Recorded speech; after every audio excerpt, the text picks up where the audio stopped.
Alright guys, I've got some video tips for you. I've been looking through some of my questions, and a lot of them are creating, puppies versus adult dogs, but I don't want to go out into the weeds, so I'm going to target just a couple of specific questions that I got.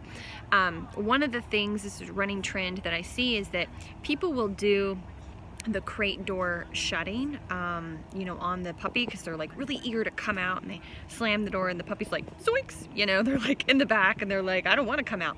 That's really normal.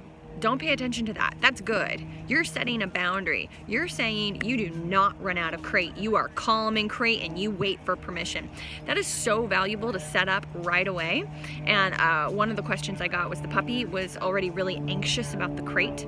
So when they did that, the puppy was still really anxious in the crate and wasn't eating kibble in the crate.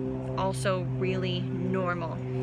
If a dog, an adult dog or a puppy, is already fearful being in a confined area, yeah, creating a boundary, you do not go through here, you have to stay in here because I said so. Of course they're still going to be anxious about the crate. They're not going to magically love the crate. Just like kids don't like to do their chores, but they have to do them anyway.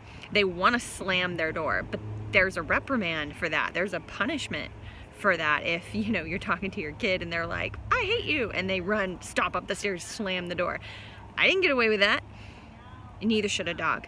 So that kind of, just don't worry about it. Ride it out. Don't slam it on them every time if they're not coming through. You don't like open it and the puppy doesn't even move and you slam it. Once they understand that boundary, or dog, once they understand that boundary, you don't have to do that. You don't have to do that unless you need to. So that's just something that I want you to keep in mind. And that's like, I hope I'm saying it like in a common sense way, just to help everybody understand what it is I'm saying. That's a really common question, so I'm not saying that it's not super common. But hopefully that kind of puts it in a bit of a perspective for you guys.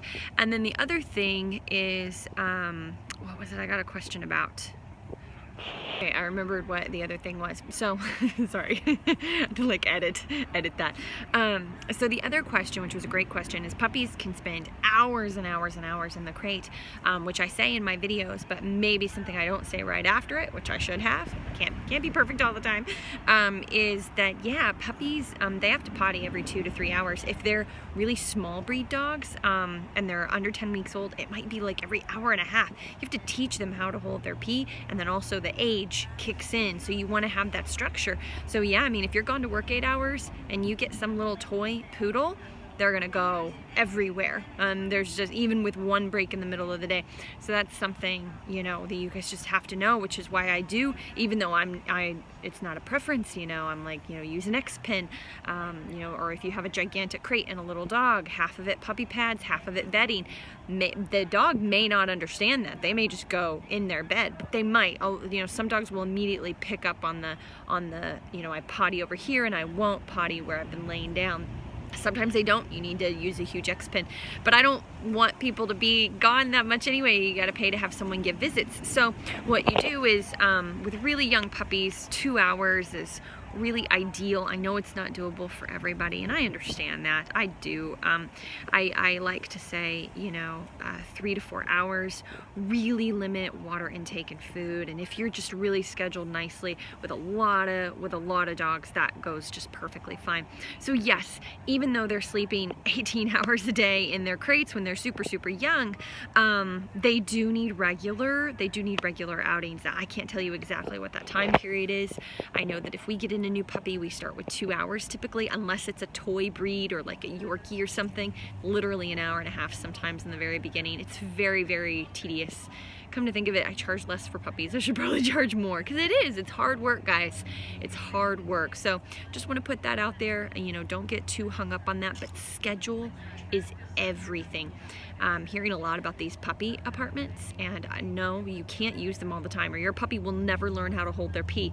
But if you're gone at work all day, or the dog only gets like 1 break during the day, then yeah, it's a good idea so they don't go everywhere. However, you just have to understand that teaching them how to hold their pee and wait to go outside, instead of taking 2 to 4 weeks, it could be 2 months, 3 months, 4 months. So I'm just, you know, just perspective, maybe not 4 months, but because they learn, you know, they learn pretty quickly, but it's just some perspective. I hope that helps.